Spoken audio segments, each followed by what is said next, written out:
And here we are for a very special episode. This is a Patreon episode that is on a film that doesn't exist. So this is a sort of pitch for what could have been The Amazing Spider-Man 3, starring Andrew Garfield.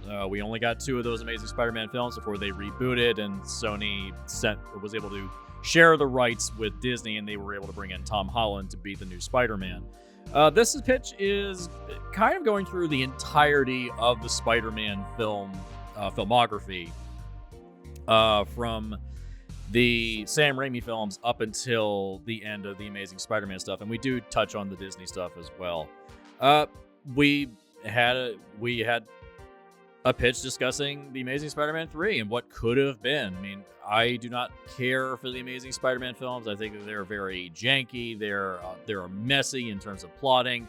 They had that Zack Snyder dark tone to them, which really does not work for Spider-Man.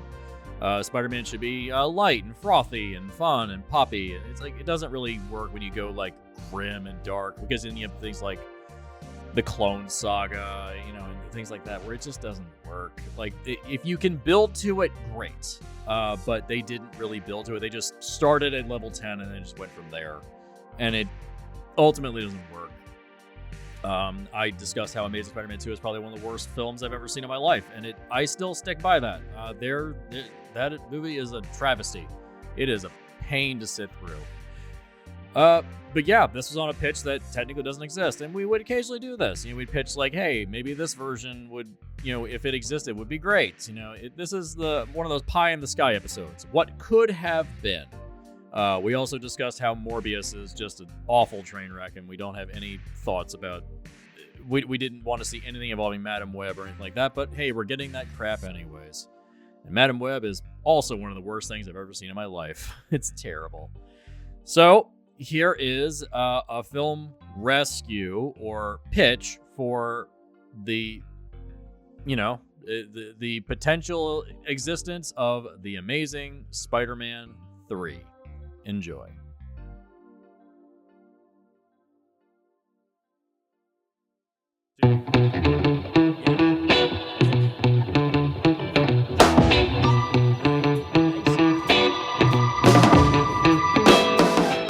Welcome to the Film Rescue Show. I am your... Oh man, I had a new title and I just forgot it. Anyways, I'm your pitch master general. We'll just keep going with that one. I'm Seth. I'm here with our host Jesse. I'm here. And we have returning guest of many episodes, Nick Wolf is here. Hey, Sony Pictures. I'm going to put some spunk in your eye. I love it. We are here to kind of do a little catch up on, what did you call it? The SSU? All right, so it was originally the Sony Pictures universe of Marvel characters, aka Spunk, which they've now rebranded as the SSU, the Sony Spider-Man universe. And before the show, I said they should call it the SSV, Sony Spider-Verse. It's less clunky, rolls right off the tongue. Yeah, exactly. Like, what are they I don't know. This is going to be a good one. I'm so excited. Is this the most pathetic attempts to build an entire universe around one character? Around one character. I'm glad you specified, because I was going to say the Dark Universe, I think, was the most pathetic attempt at a universe we've seen so far. Yes, that's the most pathetic, but this is around just one guy. Yeah. I mean, 3 movies versus the Dark Universe's 1. I say Sony is winning in that race. That's true.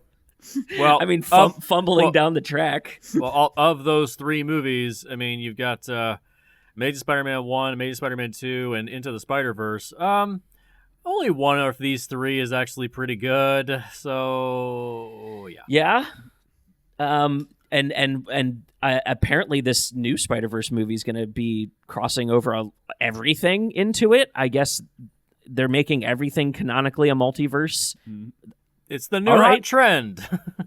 Sure. I mean, it does solve a lot of problems, I guess. I won't begrudge them. So back in season 2, we had Nando V Movies on, and within the episode, in an attempt to get clicks, we decided to call the episode "We Deleted Batman v Superman from the DCEU." Until I fixed it.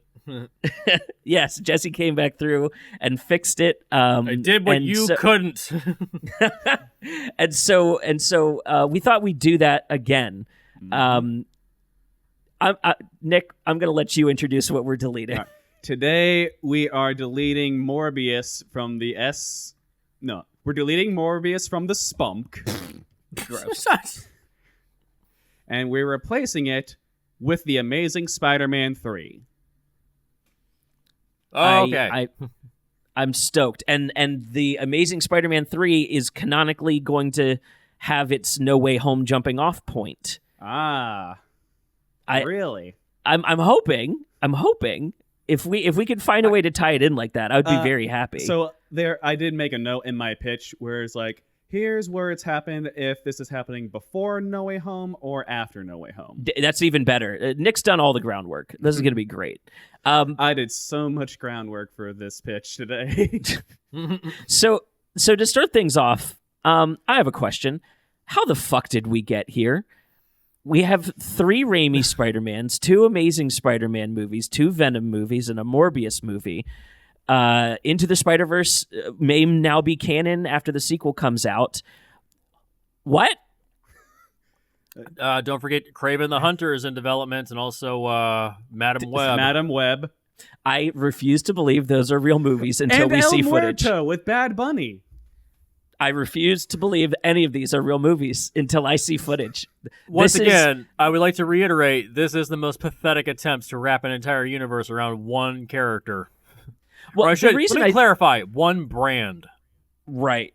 Because the reason I say that is because I remember the Sinister Six movie and all the things that were happening with that, and then we got 2 Venoms and a Morbius.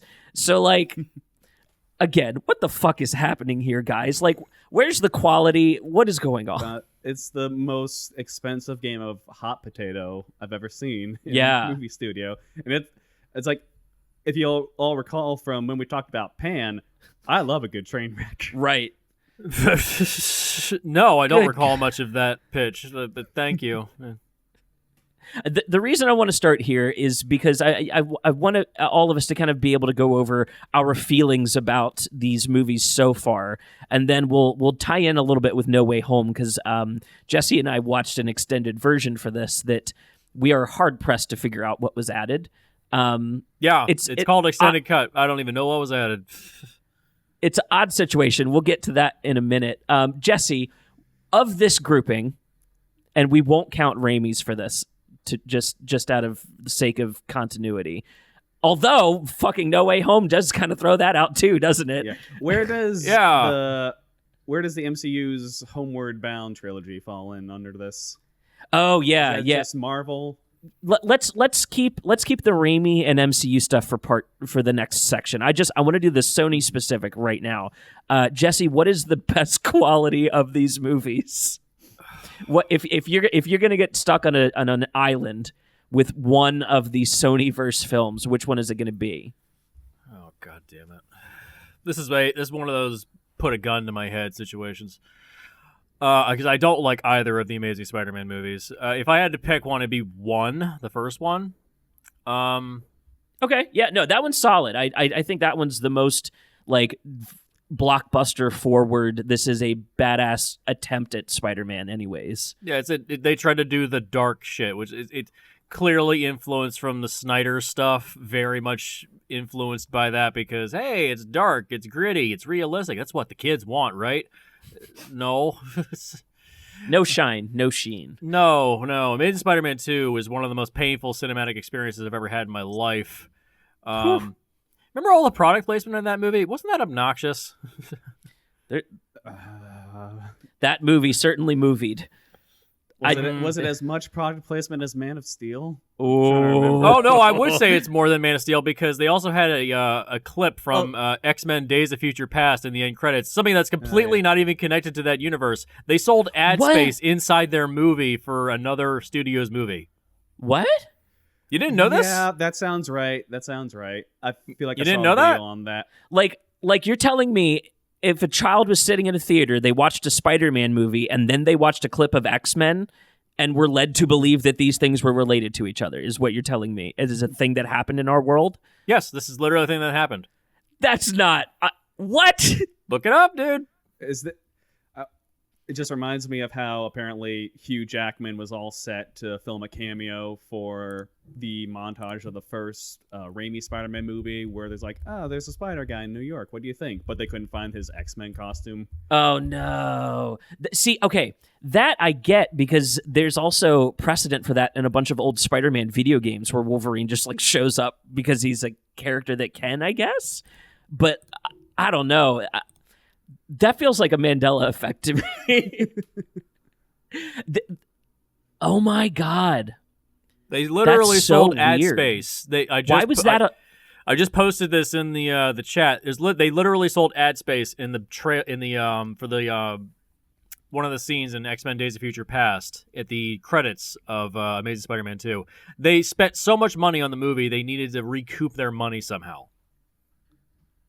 It's one of the most expensive movies ever made. And wasn't one of the plot points of Amazing Spider-Man 2 that like his dad was involved with some kind of weird like background conspiracy? And then if they're showing you like... Yeah, he and his mother were like secret agents or something like that. And it was some weird... There was a deleted scene where his father actually survived and came back. I don't know why they cut that out.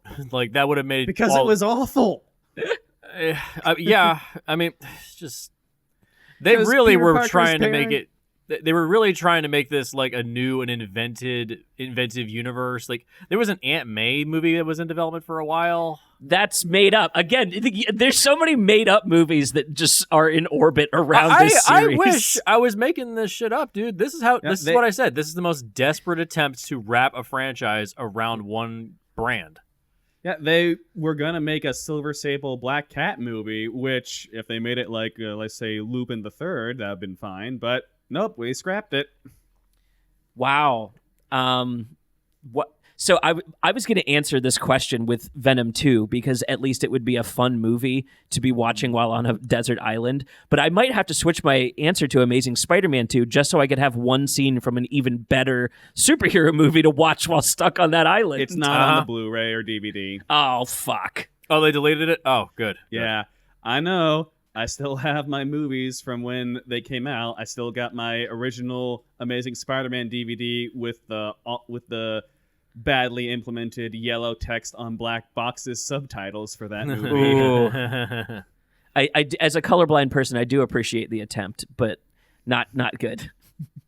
Not good. Damn, that's funny. Oh, wow. All right, well, Nick, what's yours? Of this grouping, what are you taking to the desert island? Oh, that is a... No fan edits, no commentaries to ease the pain. This is such a Nick answer. I don't like either of the Amazing Spider-Man movies as is. Right. Venom the first 2, one's more cohesive, though. Okay, let me change the parameters for Nick. Then you are given a theatrical cut on a Google Chromecast that has editing technology on it, so you could make your own edit if you wanted to. Okay, then I'm going to take Venom. I'm going to take the first Venom movie and do my own vocal performance as Venom to Deadpool that first movie. My God.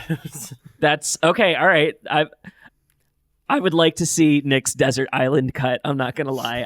I would check it out just for the sake of the art.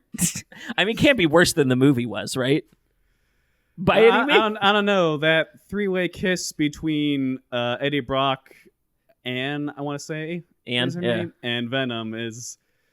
I'd say it's not quite Tobey Maguire, Kristen Dunst kissing in the rain, but it's of a similar caliber. Okay, all right, I'll give you that one. So can we land on many of these movies have ended up on Film Rescue. For good reason. Yeah, we have a whole archive. I'm trying to keep this as film rescuable as I can, but we're doing a Herculean effort with a franchise. And so I'm trying to use this as the transition into the Raimi Homecoming stuff. But from this from this like Sony line, is there anything that they've kind of stapled into it as a franchise that's worth keeping? Like Andrew Garfield, he's fine. Okay, there we go. That's a great Hardy. answer. Yeah, Tom Hardy. Yeah, so their castings are not bad. Yeah, like I saw there's a YouTuber, Full Fat Videos, who did a pitch for Venom 3, which I don't want to go into too much, but it does include like Tom Hardy and Garfield crossing over. And That's it's cool. It's like very interesting. And the name of the video is Venom 3. Tom Hardy must face off against Topher Grace. No, seriously. Like I'd watch it. I mean, Topher Grace's character does have the power to just locate people, so it could happen. Yeah, he's connected by an infinite symbiote mass that spans infinity, or whatever was the post-credit scene for Venom 2. Sure. Whatever bullshit that I did with that movie. Right. I barely remember Venom 2. So we keep casting. I'm down for that. Is there any like artistic flourishes that they added to any of this that's worth keeping around? Like I think about like Amazing Spider-Man 1 and 2 really tried to push what web swinging looked like, but they made a really great argument for a POV Spider-Man game is really all they did, in my opinion. Mirror's Edge, Spider-Man. Yeah, that's what I'm saying. Like, the nausea machine. Yeah, of course. Yeah, exactly. Wait, actually, I think that was the tie-in game for Amazing Spider-Man 1, because I feel like all the cutscenes take place from Peter's first person. That sounds right. That does sound right. I mean, I could see some first-person stuff, sure, but I don't know if I want to go through it as much as that, because when I was rewatching No Way Home last night, there is one shot, I think it's in the beginning, when Peter picks up MJ and they swing away. The way the camera kind of focuses in on them as they're swinging, it feels a bit like a POV shot, but it's still from an exterior point of view where you're seeing them swinging. It does feel like they're actually swinging to the side. The helmet lock shot. I know exactly the helmet what you're lock shot. Yeah, those do look cool. Yeah. Yeah. My only argument for a POV Spider-Man game is Dying Light. Like, that game makes being ambulatory very easy and like functional on a controller. And if you had, because you have web swinging in it, essentially, you have a grappling hook that you can swing on, and so every game has a grappling hook now.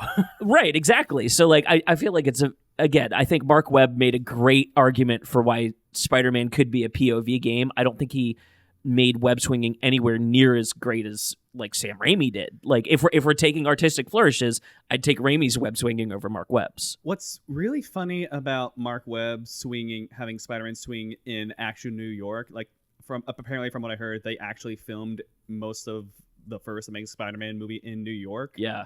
And the Raimi movies didn't. Is that the Raimi movies kind of feel more New Yorky, if that makes sense? Well, they make New York a character. Like, with the on the street interviews is New York in that context, and then when those people are all on the bridge later for the bridge scene, it has pulled the movie together into what a New York borough feels like. And just Mark Webb was so uninterested in doing anything like that with New York. He was like, it's a backdrop to look cool on, which I admit, it does look really fucking cool. But if most of your movie feels like Vancouver, I don't know what to tell you, dude. Like, even the new stuff, John Watts movies feel more New Yorky to me. Yeah, the first swinging around in Queens in Homecoming, like, while not as grandiose, it feels lived in at the very least. Yeah, exactly.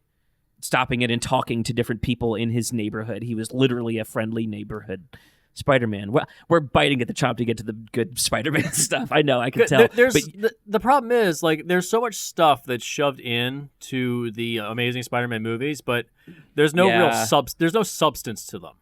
Right. Like why is Rhino in Amazing Spider-Man 2? Because he's there for the opening and he's there for the ending. But if you excise him from the movie entirely, nothing changes. Yeah, exactly. Like, it's just a bunch of stuff. It's that and then storytelling, which is the worst kind. Well, I think let's not forget those two movies were written by Orsi and Kurtzman. The second one. Only the second one. Oh, he didn't do the first one? Oh, well, that's No. why it wasn't a complete jumbled mess, but it's still not good. But yeah, that second one is like the tropes that they always have those two writers use the same tropes every time. Themes of destiny. Every movie they have they've done is using that. Magic blood. They've done that like 4 times. Yeah. The heroes face off in some random popular monument location. The general plot makes no sense. It's like it's disjointed scenes of coolness. Yeah, like that. But that's what it feels like. The aim is like, oh, you don't need a plot. You just need scenes of cool Spider-Man stuff. And also, all that stuff is ripped off from other better movies. It's that. Oh, well, this worked in this movie. Let's just transplant it over here. You can get away with that 1 or 2 times in an homage. But if you're just lifting shit wholesale, fuck you. Try harder. Is there an egregious example you can give from that? What in terms of stuff that's directly lifted? Yeah. Like what is Spider-Man or Amazing Spider-Man 2 lifting? Oh, what's Peter Parker's best friend's name? Harry. He needs Spider-Man's blood in order to live longer or cure the blood disease in his body. That's directly lifted from Star Trek Into Darkness, where Khan's blood is literally used to resurrect Kirk. Okay. All right. Shit, Kurtzman.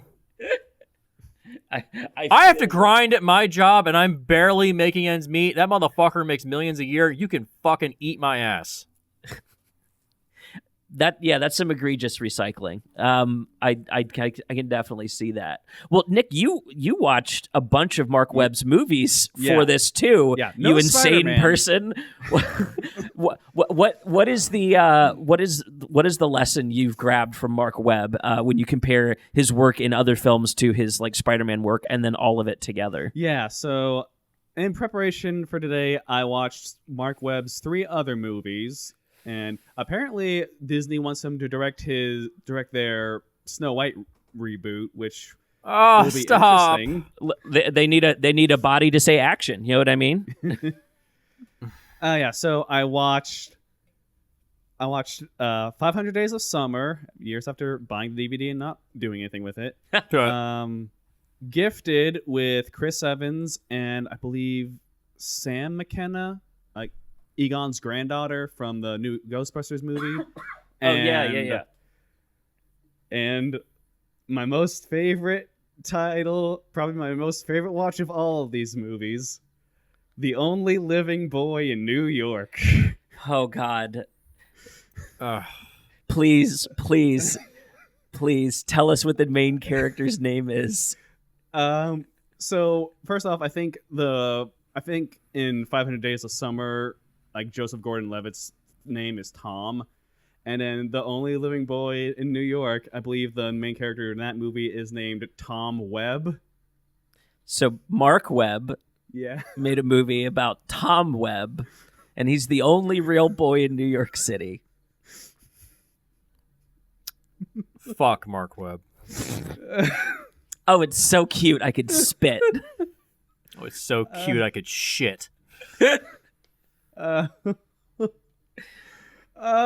what's the lesson here? What is the takeaway? What is he as a director? What is the lesson here?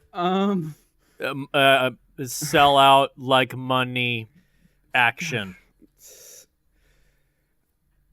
What is the lesson? Jeez. Well, I'm thinking of the lesson.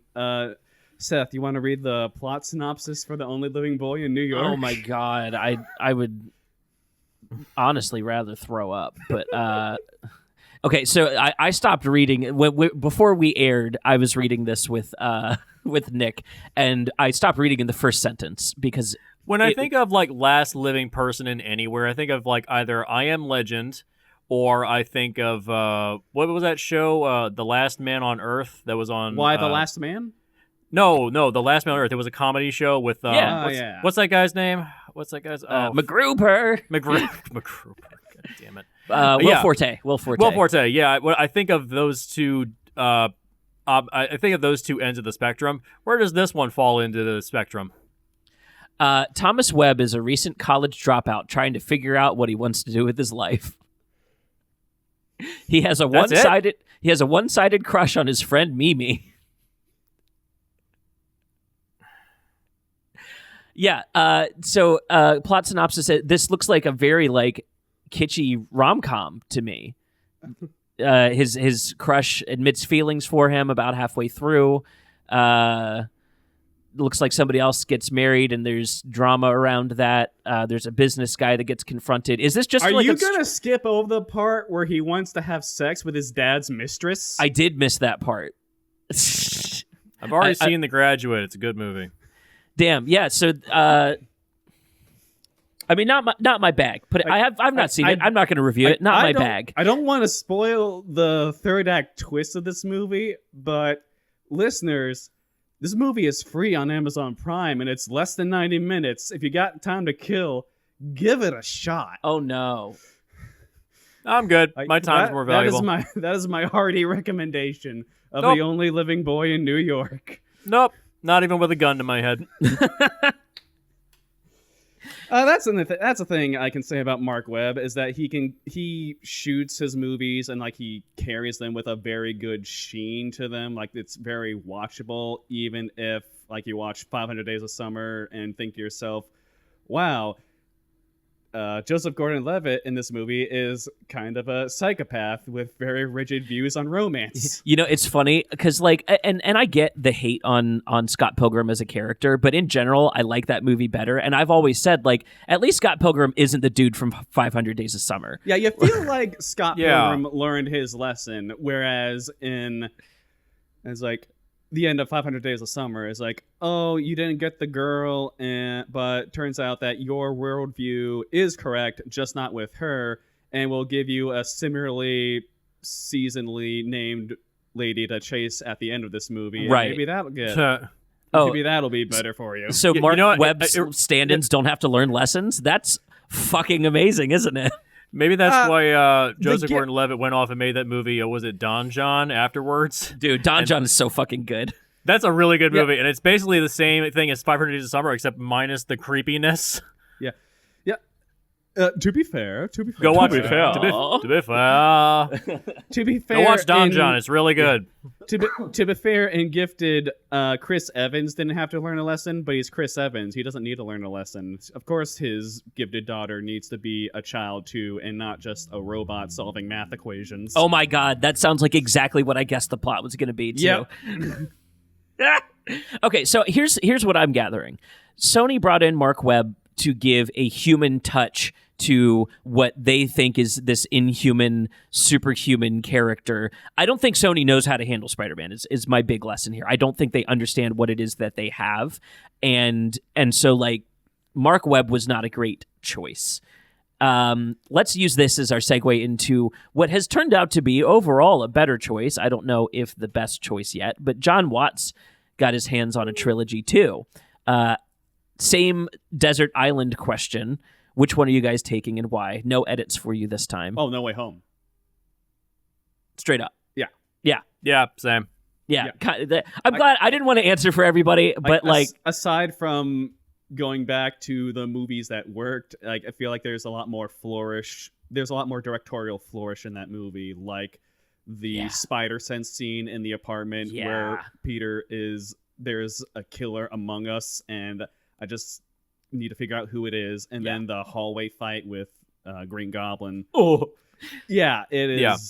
Wonderful. I mean, the movie does kind of cheat because you introduce the other two Spider-Mans into this movie to kind of carry the weight. You know, I definitely understand seeing that as a cheat. I'm also, the thing that I always forget when talking about this movie is it's a COVID movie, and it doesn't really stand out until the other Spider-Men get pulled in, and these like flat, tiny little set scenes that everything's set in from then on. It's like, wow, you actually pulled off a COVID movie to the point that I don't remember it as one until I'm literally watching the movie. Oh, there's also the end where Peter and Happy are at Aunt May's grave, and they're very clearly shot on green screen. Oh yeah. Yeah. It's those little things that like I get the cheat there, Jesse, but I think I forgive it for COVID. Like if it should have been able to stand on its own without them 100%. Also, had it not been a COVID movie. Also, the Batman is a COVID movie. That's weird to think about too. Well, that makes sense because a lot of that was shot in a studio. Yeah. This is a tangent, but there's a thing called the volumetric LED screen. I've seen these before. It is a new technology that was pioneered, I believe, for the film Oblivion. Go back through our archives on Film Rescue. We need to get that guest on our show again. He was fun. But that film pioneered the LED screen, and that's why it looks so good. It looks like it's actually there on location, but it's actually just a stage. Yeah. And I think Broadway is now using this technology too. I just saw a video where they're using this on Broadway to illustrate, like chases and things like that. Oh, totally. The sound of music would be amazing with the screen like that. Yeah, it's like a live production of a film in front of you. It feels completely fresh and unique, and it's an interesting technology that's been used on The Mandalorian. They use it on The Batman. They've used it on tons of movies at this point. Yeah. It is the future. Not to dunk on No Way Home, because I do really enjoy it. It's probably one of my favorite movies of 2021, and it is really impressive what they were able to do with COVID It was one of restrictions. Hope's favorites of 2021 as well. We had it on our list. Yeah, but I'm just saying, while I wasn't the biggest fan of the Batman, it looks great. Oh, yeah. Comparatively, the Batman's head and shoulders. Not according to the Oscars. no Oscar nomination there. We're not going to get the cheer-worthy moment of 2022 where Batman enters the Speed Force. Dude, that was like the most pathetic attempt to get young people to watch the fucking Oscars. I'm just going to start doing this on our shows now when the Oscars come up. God, the Oscars suck. The Oscars just suck. I don't care about their opinions. They just suck. Yeah. I will guarantee right now, Everything Everywhere All at Once is probably not going to win Best Picture. I will guarantee, even though it is the best movie from last year, it will not win. You know why it won't win? Because it's completely different from everything else. It's like, a tiny little, $20 million movie is trying to beat out Avatar? Yeah, right. Or Top Gun, or The Fabelmans. Oh my god, yeah. Oh my god, if The Fabelmans wins, I'm going to fucking punch my TV. I swear to God. That is going to infuriate me. I was watching this is all Patreon content. I was watching you watch yourmoviesuck.org. I was watching that, and I was watching all of his I have mixed issues on his opinions. But he's overall, a little pretentious, but I like him. He's very hypercritical. He reminds me of he's like Yahtzee Croshaw for the film world. Yeah, that's a good comparison. Yeah, overly critical to the point where it's like, are you just a very angry person? Do you like to have fun? Yeah. Do you miss fun? Who hurt you? But he was doing his Oscar list rundown, and he was basically saying if The Fabelmans wins, he's just gonna break out laughing because it's not. I watched it recently. It's fine. There's nothing to talk about. It's nothing to talk about. It's Spielberg talking about himself, though. It's like Oscar's Inception. I don't know. I don't think they know how to deal with this situation. I mean, I will say that movie is definitely. He made that because he received a big spanking from the studios because his last two movies financially failed. So it's like, yeah, make this $40 million movie and see if you can still pull it off. And it's still financially failed. It's like, I think you're entering irrelevance now, Spielberg. Produce, buddy.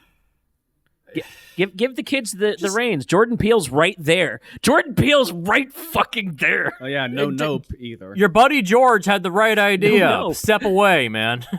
Yeah. Thank you for bringing that up, Was Nick. it- No is Nope it Martin's- is also Yeah. Is it Martin Scorsese who gives directors for A24 cut of first refusal for their movies? I think so. That sounds Yeah. right. Oh, yeah, he loves Yeah. A24 movies. He Yeah. still praises Hereditary as one of the best horror movies of the last, decade. Yeah. Yeah, I mean, has Scorsese ever done a horror movie? Oh, Cape Fear. He did the remake of Cape Fear. That's right. Mm-hmm. Yeah. I would also argue that some of his movies dip deep into the human horror aspect, like the horror of the psyche, Shutter Island. Stuff like that. Yeah, exactly. Yeah, He's very yeah. or even Silence. Silence has horrific existential moments in it. Yeah, movies that are real cinema, not superhero movies like Spider-Man. Right. Yeah, I'm so tired of that distinction, and I'm just like, people that make that argument against superhero movies, a friend of mine really, really loves Harry Potter. loves Harry Potter, Mm. and I'm just kind of but she hates superheroes. She hates this stuff. He calls it tacky and juvenile. And I'm like, how can you have this thing over here? She also hates Star Wars. How can you have this thing over here Same. where it's about guys with wands as their main weapon, and over here you have the X-Men? They're the same fucking thing. Yeah, I was really hoping you were going to say, I have a friend who loves Harry Potter, but hates J.K. Rowling. And then, Oh, no, we all, everybody hates J.K. Rowling at this point. Yeah. Oh, that dichotomous relationship with art and artist. I feel like there's another documentary like The People versus George Lucas coming on the way about J.K. Rowling. Oh, I can't wait. That would be Although just having problems with Lucas as a creator is not as bad as, hey, your creator is a horrible transphobic twat. right.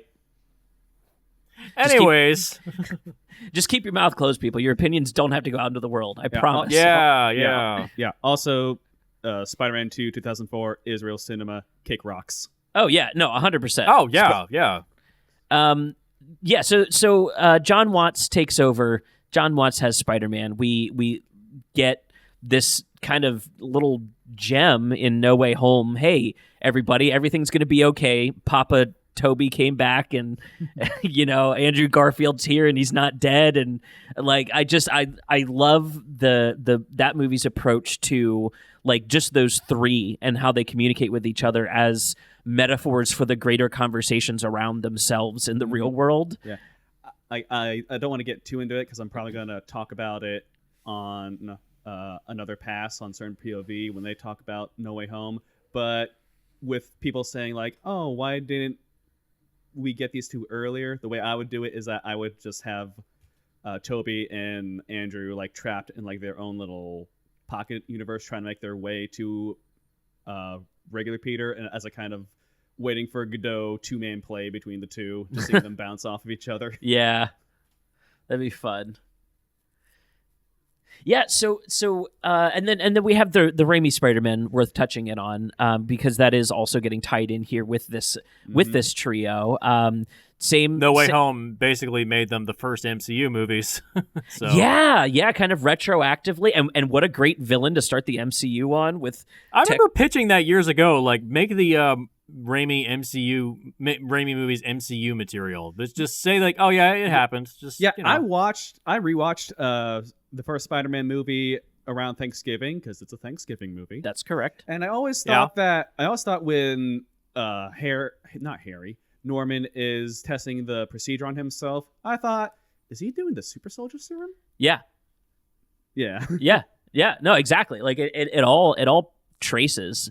And I would even argue some of those Netflix shows, certain episodes feel like Raimi's New York.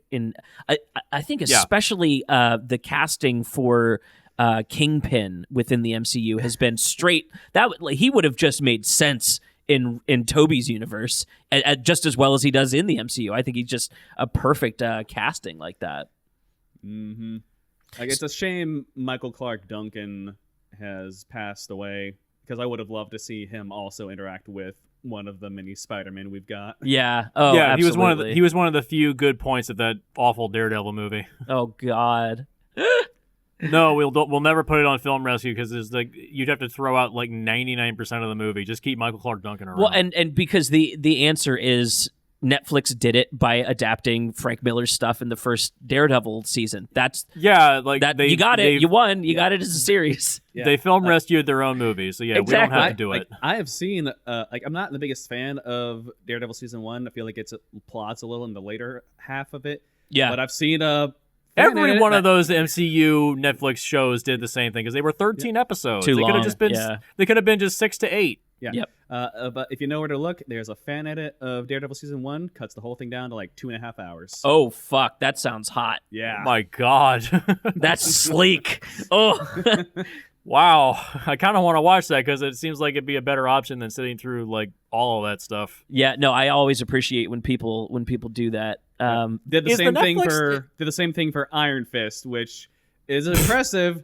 but it's still Iron Fist season 1. Yeah. There's not a lot to. I mean, they didn't even do the dragon. Fuck, Iron Fist was such a fucking mess. Anyways, I think Iron Fist is the only one that's not coming back for the new Daredevil show. All the other characters are supposed to be returning. Punisher, Luke Cage, and Jessica Jones. They're all coming back. The only one that's not coming back is Iron Fist because who the fuck cares? I'm hoping they recast. Yeah, there you go. Yeah, please just recast. Get an East Asian actor to play Iron Fist. Like was it Ludi Lin, who was like the drunken guy? Yeah, like, bring him as Iron Fist. Well, because he had auditioned for Daredevil first, and then that's how he got that role. And he would have been a badass. Marvel, bring in Liu Kang to be your Iron Fist. Or sorry, I said Daredevil. He auditioned for Iron Fist and then got that villain role in Iron Fist because of his audition. Right. That's what I was. Anyways, and then cross him over with Shang-Chi at some point. Perfect. Damn. The shit could really, like, we could get like a Crouching Tiger, Hidden Dragon MCU type film. I would love that kind of style for an MCU movie because the problem with Shang-Chi at the end is just a giant CGI bukkake fest. I just wanted martial arts, guys. Yeah, just do a martial arts movie and bring in like deep cut characters facing off against each other. I was the shocked. Mouth breathers want to see all the CGI. Well, they had to set up that realm more than anything. That's why the third act of that movie is that way, because the movie itself takes you to a tournament. The movie wanted to be a tournament movie. The plot is screaming for it, and then it has to break away from that to open up the rest of that world, especially for early Phase 4 building. So, like, that's where you can really see the, like, duct tape and WD-40 on some of these movies where it's like, oh, this was definitely going to be a tournament fighting movie initially. And then they said, yeah, but could the fight actually be a war? And could the war be in this new area that we need? And then could you end with a Kamehameha blast on a dragon? And it's like, damn, those things are kind of cool too. So yes, we'll do that. But you kind of see what I'm hinting at here. Like the real movie was the middle of the movie. In my opinion. Why else do you bring fucking Wong and Abomination in there and then use it as a joke in She-Hulk? It's because you're setting up a ton more shit. That's what the movie could have been. Anyway, Spider-Man, yes. Sam Raimi's trilogy, which I helped lend my thoughts on 3 for the show. Go listen to it. Yep, that is a fantastic episode. I've listened to that one I think 2 or 3 times now. Oh, really? I'll go on a walk and I'll I have to burn like an hour, and so I'll listen to like the first half and then I'll listen to the second half later. And it's I had a really fun time on that episode. We went off the rails at different points. We make some great, like, we break the movie in half, in my opinion. Like, we Bane break Spider-Man 3 in that review. In just because it so obviously wants to be a different kind of movie. Just like I'm saying about Shang-Chi. Like, Venom is so shoehorned in there. But weird answer to the island question, I would take Spider-Man 3 to the island rather than the other two. Because my thinking is I would have more fun laughing along with it and develop a relationship to a weird movie, whereas Spider-Man 1 or 2 would end so happy it would make me sad for where I am and make me miss home, whereas Spider-Man 3 is like, oh yeah, I bet they're out there fucking up some other superhero movie right now. I would take a little solace in it. Yeah, just have Sandman and Venom meet in the street. So, of the 3 for you two, where do you? I mean, I feel like the answer is going to be Spider-Man 2 for both, but I see a strong argument for Spider-Man 1. Jesse, which is your favorite of that trilogy? Oh, 2, without a doubt, 2. But I think the first one, I like the first 2/3. The last act is where it kind of collapses a bit for me. It turns into a Power Rangers movie. Yeah. I could see that. See, that's why I would pick 1. Because it turns into a Power Rangers movie at the end, and I'm all about that. 2 has more heart in it. It has more to say about the characters. It has more... Like, the interesting stuff isn't the Spider-Man stuff. It's the Peter Parker stuff. Yeah, I agree with you, still. I think there's more comic book freeze frames in Spider-Man 2. Like, you could build a comic book. The train sequence, probably, I would argue, one of the best sequences of any of these Marvel movies, even like beating out like Endgame, because it feels like he's really being tested physically Yeah. and mentally to stop that train because he's like screaming to try to stop that thing. And then you watch No Way Home. I was watching this last night. He's getting hit in the head with like concrete barrels and he's just getting up and walking away like it's nothing. Yeah. And then like later on in the movie, one of the goblin bombs goes off and he's like, oh, I think I broke my ribs. Oh, you mean you don't have a fucking concussion from getting hit by a piece of concrete? Okay. Like they make up the rules as they go along with those new John Watts movies. Whereas with the Raimi movies, it feels like there's actual consequence. Like the end of the first movie, his suit is destroyed. Yeah, bring back like destroyed costumes. I saw that tweet go around recently. Why do these guys never seem to take damage?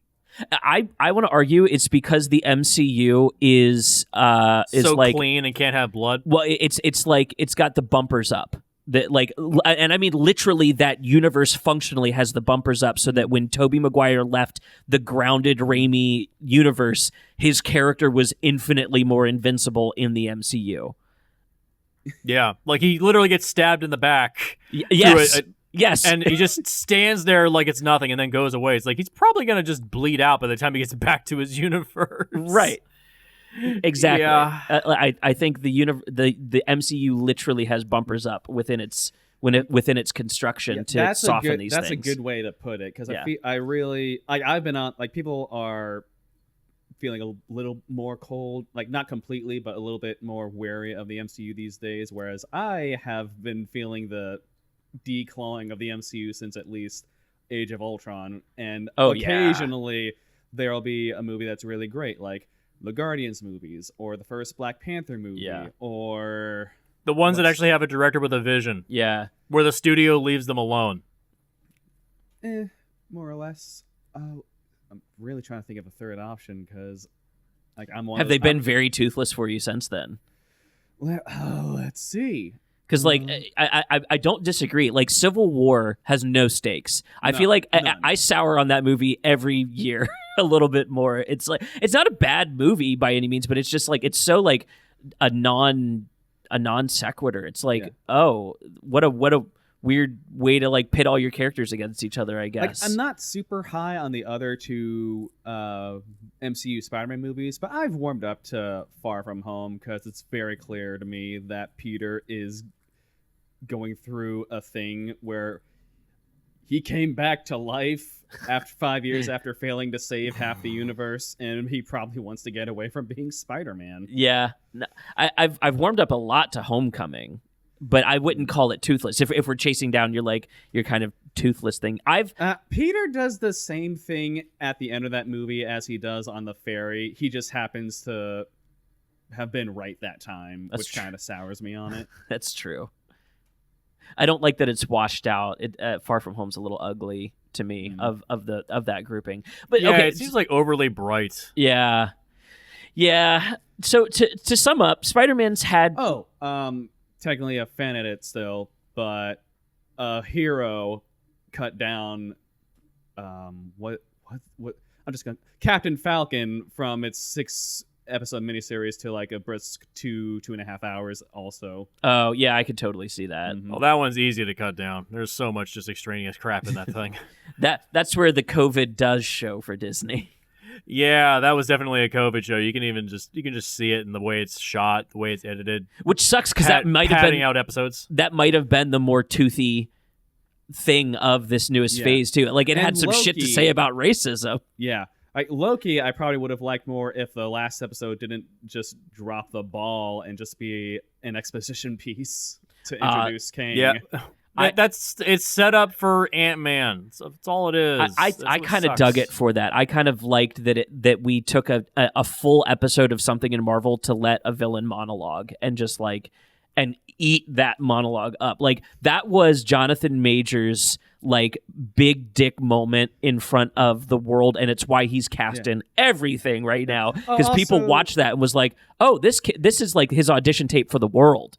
Okay, yeah, you can have the world, dude. Yeah, you can have anything you want. Also, it's not one of my favorite, but I love it when Sam Raimi was allowed to be himself for Multiverse of Madness. Yeah, his touch does shine in moments in there. And to bring us back to the topic of our episode today, I do love how that movie establishes, like, if one person from a different universe stays in another universe for too long, that universe is going to collapse. Right. And in the post-credits scene of Morbius, Adrian Toomes, because he refuses to forget Spider-Man, gets transplanted to the Sonyverse. So we'll see if the Sonyverse collapses in the Madam Web movie. Was that a cinematic version of them casting a spell on Sony? Was that like a curse that they sent to Sony on purpose?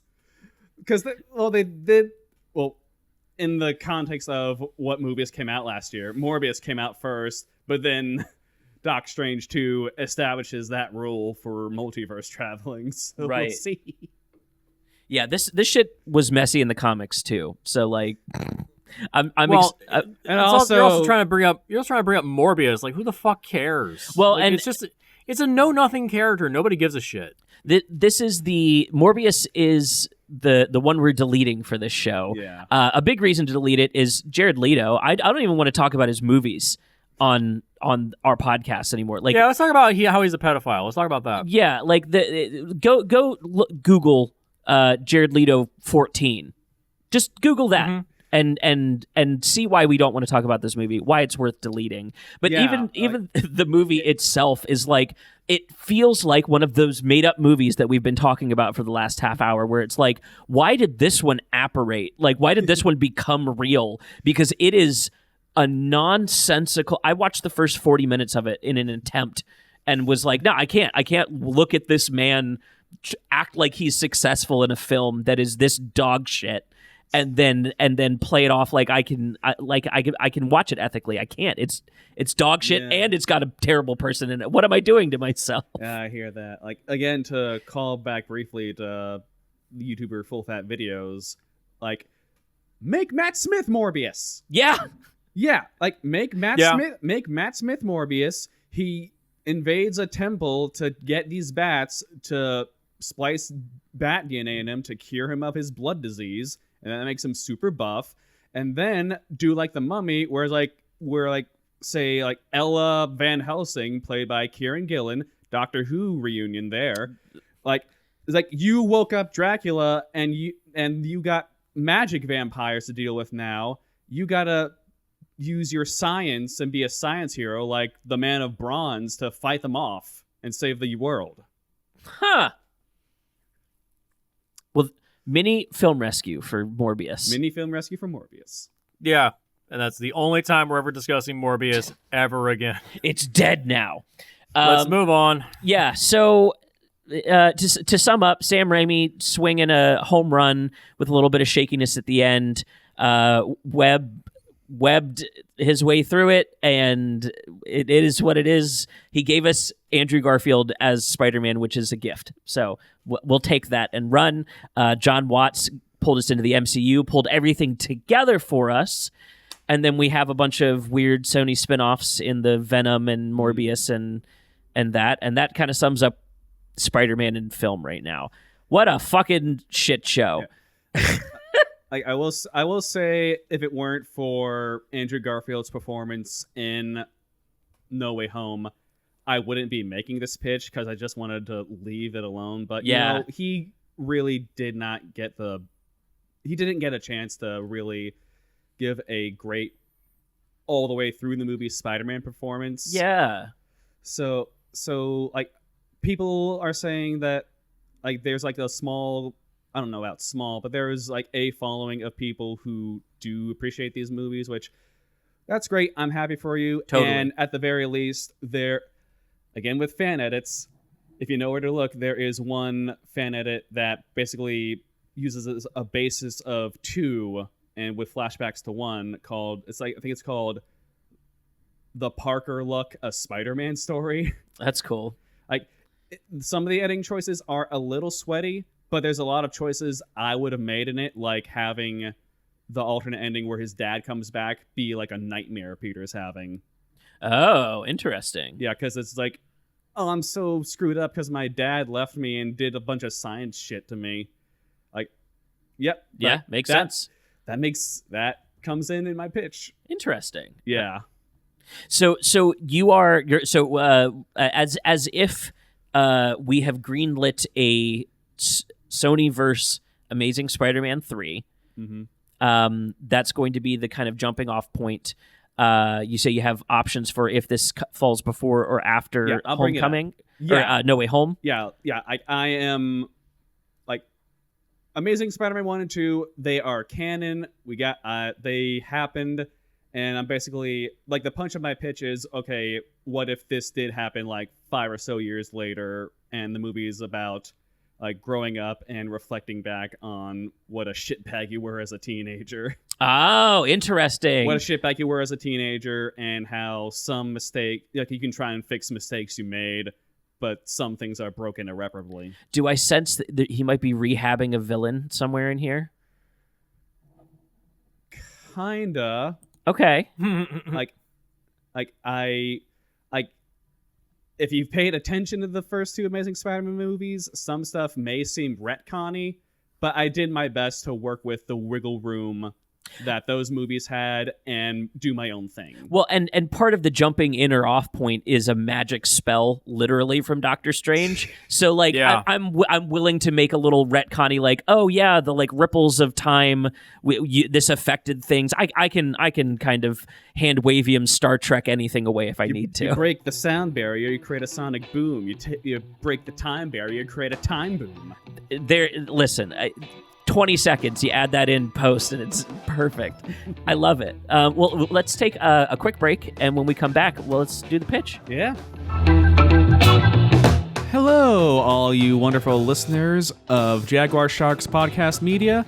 It's Nick Wolf here, and I'm here to give you my plugs of what I've currently going on. Wow. I just can't talk today. As you may know, I'm a big proponent of pitches for big budget movies. I think it's a lot of fun. It's great creative exercise. So I've done a lot of those here. And last week when we're recording, I've also done one for another pass of certain POV media. Basically, if Film Rescue Show is kind of like the Garbage Pail Kids, then Another Pass is very much the Cabbage Patch Kids. It's kind of a more, I guess, laid back is the way I'd put it. Like, there's not a whole lot of like anger behind like corporate greed or the like. Like sometimes, like on their episode for The Wizard of Oz, they'll talk about how the production was horrible and bad. Or like when one of my good friends, Angela Bones Bullock of certain POV Media, talked about the Popeye movie with Robin Williams with Case. That kind of broke Case on that. That was a lot of fun to listen to. But yeah, I talked with them about the Power Rangers 2017 reboot.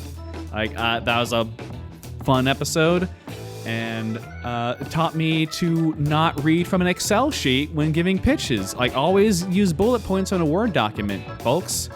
And as for social media, I've got my Instagram, MYCKNIC. I'm trying to be more active on there. And I've also got my Reddit account where I do more of this kind of pitching just for fun, nerdy shit going on. At MYCKOUNT. Right now, by the time this episode comes out, I'll have posted why crossover between JoJo's Bizarre Adventure and the original Yu-Gi-Oh! Series makes more sense than you might think. So that's a whole lot of fun. And with that, let's get back to the show. Welcome back to the show. We're here with Nick and Jesse and myself, and we're talking about lots of Spider-Man stuff. Spider-Man. We've deleted Morbius for ethical reasons. This was fuck Jared Leto. Fuck that guy. Assisted suicide on this one. Yeah, we need to just brush that away. Instead, we've gifted Nick with the keys to the kingdom. I'm curious if you've thought up a director that you'd want to bring in, because don't tell me we're bringing back Mark Webb. I don't know if Mark Webb would be okay with the ending I have here. Interesting. I don't know. I don't know the guy personally, but I'm just. We probably need a shot in the arm here. Okay, yeah. So, do you have a like shot in the arm director in mind? Fuck it, Ryan Johnson. All right, Ryan Johnson's Spider-Man. Yeah, I'm ready for a little subversion.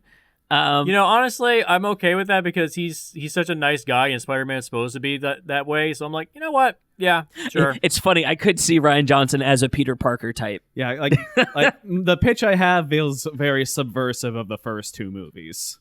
I'll say that. I dig it. All right, that's cool. So we are. We'll run through the pitch, and you let us know where the point is that will make a difference where it's set. As far as like, is this before he gets pulled over into No Way Home, or is this after? I want to kind of leave it up to the audience as to what they think is the better version, but we'll definitely give our opinions on it. Okay. In the meantime, it's your show, homie. All right, so credits. We start off with Harry Osborn in prison. He is really lamenting his decisions he's made. He's told by the guard that he's got two visitors. He goes up, and one of them is a man in black robe and a silver mask, and one is a lady in white. Like, he recognizes the lady in white, cut to black, implied that he is murdered off screen. And we cut to Spider-Man. He's a lot more angry. Like, he's so angry, he's back in the suit from the Amazing Spider-Man 1, where it looks like a basketball. Like, I actually like I like that suit because it fits a more angry Peter Parker. It's like in the comics where he got rid of the symbiote, but he still has a black suit made out of cloth for when he's not screwing around. Right. So, like, he's not pulling his punches. Like, he's being very judicious when he faces off criminals. And he faces off the criminal of the week, which is a vampire man with bloodsuckers on his hands, hungering for plasma. No. That's the Morbius I like. I'll take it. And horrifying. Once that fight is over and the man is back to normal, like, Peter later learns that the guy's name is Rodrigo Guevara. Yeah, Rodrigo Guevara, and if that name sounds familiar to you hardcore Amazing Spider-Man fans, that is the name of the guy who Peter stole an Oscorp internship back in the Amazing Spider-Man 1. That's a funny reference. Okay, so, all right. Yeah, so it's that is the deepest cut I think you could have possibly made. What an Easter egg. Yeah, I want to hammer home how bad a guy that Peter was in those first two movies. That's funny. It almost feels like a more solid payoff to what they were trying to do with Electro in 2. I like it. All right, so then we cut to Peter asleep, and he's having dreams. Like, I'm repurposing deleted scenes from the other movies as dreams. So Peter's dad coming back into his life, Connor's mid-Monster Man saying, ready to play God from one of the first trailers. Nice. Irfan Khan telling Peter, hey, Peter, do you know who you are, really? And then that wakes him up because, like, again, he's dealing with the trauma of, like, Spider-Man is, on top of dealing with the pain of having lost Gwen, he's started to view Spider-Man as a burden that that he's forced to do by his dad, basically. Gotcha. So, because Peter is restless and he's in between jobs, he's staying with Aunt May, but he's trying to put in effort. He's trying to help more around the house, like trying not to let his anger seethe in over, like, his loved ones that he still has. Yeah. Okay. And May is dating an officer named Joe Smith, like another deep cut. Like, the actor I'm getting would be the guy who helped Peter and Gwen magnetize Peter's webbing and the Amazing Spider-Man 2 before they fight Electro. Oh, okay. Yeah. Like, it's going to be important later. You're gonna have to remind me that movie is just kind of a blur. The reason I'm cool with running with this is because it feels like Sam Raimi's little, like, character callbacks when he would bring them from Spider-Man 1 into Spider-Man 2 as, like, people on the street. So, like, I'm viewing it that way. It's like, okay, yeah, like, we're getting references. This is how we get New York into the movie. You're, like, slowly sweeping New York back into the movie. I like it. Yeah. And we cut to the news where, like, Peter and Joe are watching the news, and they're talking about how it's been years since Harry Osborn was in charge of Oscorp, and how after he left, Oscorp slowly dissolved. So Oscorp is gone. Oh, shit. Yeah.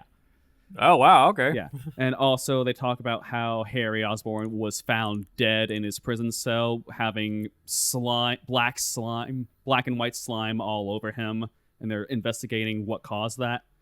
And then in other news, like the state of New York has decreed that Dr. Curtis Connors was not in control of his actions during the lizard stuff.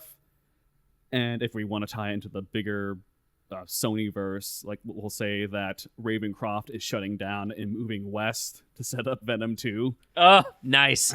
Okay, all right. Jesus Christ. Why are you better at this than other? I don't know. It's so easy to pull stuff through. So Dr. Connors is being released from the state. And so we cut to Connors trying to adjust himself, acclimate back to regular life. But he sees what looks like the gentleman on the street. You know, the gentleman from the end of those movies? that guy. Yeah, that guy. Yeah. The guy that was going to build the Sinister Six. Yeah. So how desperate to make a main villain in this series. I like to think I'd do something with it. So Connors is trying to hide from the gentleman, whereas while Peter is not seeing Connors being released, he instead goes to Gwen's grave, which he does every year, and he sees Gwen's mom there. They have a little talk about everything that's happened between the second movie and now. And then as they're leaving the cemetery, like they see the lady in white from before. Ooh. And she starts, and it's very clearly that she killed Harry, and the way she killed it is that she buffs up and turns into anti-Venom. For those who don't know, anti-Venom is basically what if Venom, but the color's inverted. So white monster with black, like sort of veins across the body. All right, so there's a fight. Okay. So a fight breaks out between Peter and Anti-Venom, and at one point, after swatting Peter away, it looks like she's gonna eat Mrs. Stacy, but she just like slimes her. Okay. Like in Ghostbusters, and clearly that did something because Mrs. Stacy is now in a haze, and now Anti-Venom is leaving the scene while Peter chases her down. And Dr. Connors, cut back to him, like he eventually makes his way to the Parker household and tries to take May hostage. And I just realized that when I'm setting up Peter, I forgot to mention that he's, in addition to fighting his version of Morbius, he's also dealing with a new vigilante on the scene, Black Cat, Felicity Jones. Okay, from cool. the second movie. Okay. Oh, good addition. Good addition. Yeah. So Connors tries to take May hostage, but Black Cat is there. Like, her whole deal is that once Oscorp was dissolved, like, and she got her severance package, she did like a little research and basically stole the suit that Harry used to self-heal himself and slimmed it down and retrofitted it into her Black Cat suit. Like, that's cool. She's got a device in her that turns her brown hair white, so that to make her less recognizable. Yeah. That's dope. Yeah, all right, and cool. her steez is that she robs the former Oscorp shareholders to line her pockets. That's okay. Cool. I love her already. Mm-hmm. The fan cams are going off in my head. So eventually, our parties converge. There's a multi-way fight between the man in the black robes. The what? Like the guy in the guy. Scryer. It's Scryer. The man in the black robes and the silver mask. I'm just gonna call him Scryer. Okay. Like I thought it was the chameleon at first, so I was rushing. Put a pin in that. Oh. So yeah, Scryer and Anti-Venom team up, converge between Connors, Spider-Man, and Black Cat. Oh, team up battle. Yeah, all right, hell so yeah, let's get into it. There's a multi-way fight, and Connors is trying to get away. And eventually, to stop Peter in his track, like, Anti-Venom reveals its face to Peter, and it's the spitting image of Gwen Stacy. What the fuck? Yeah, and this causes Peter to freak the fuck out.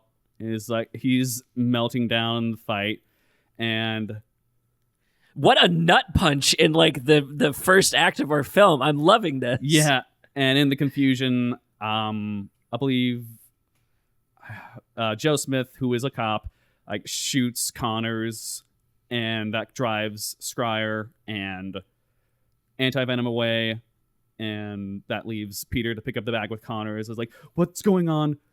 That was Gwen. Was that Gwen? Tell me what's going on. And Connor's last words to Peter is like, Peter, if you want the answer you seek, you're going to have to find Miles Warren. He was another colleague of your father, because this movie, we can't have enough of your father coming into this. I swear this is going to pay off at the end. Okay. And Okay. Connor's final words to Peter before he dies are, "You're not your father, Peter." Okay. All right. Touching. Not what he wants to hear right now, I'm sure, but Yeah, Peter is still breaking down. He doesn't know what to do.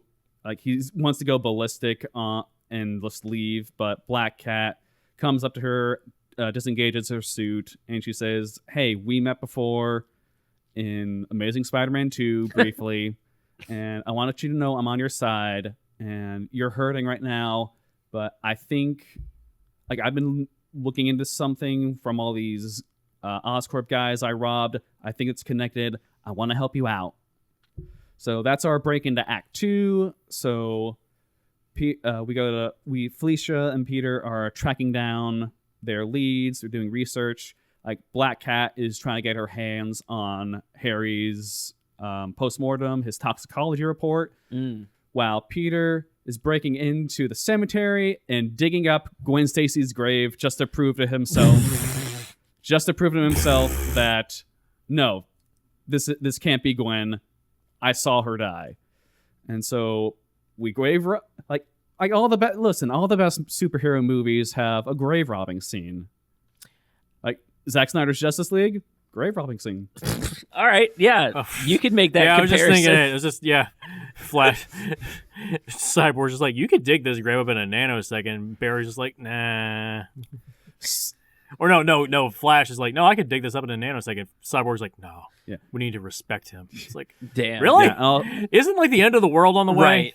Right. and in another superhero movie that has a grave robbing scene or grave digging scene is Batman Under the Red Hood, where Bruce realizes that Jason Todd's body is not in there. It was a doll in there put by other people. Oh, yeah. That's what I'm doing here. Like, Peter unearths Gwen's body. It looks completely fresh, no decay, and he realizes it's fake. It's synthetic. Like, someone planted a fake Gwen in her coffin.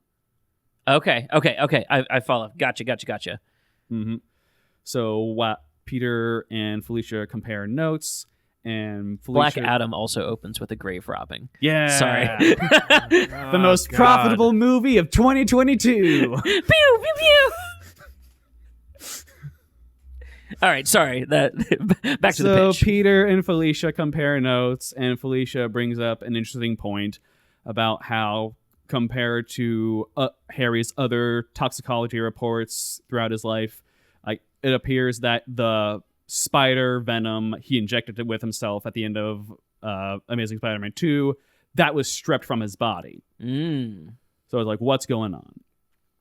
And like Felicia's like even all right, so it looks like Gwen is alive, but like she tried to eat you or kill you.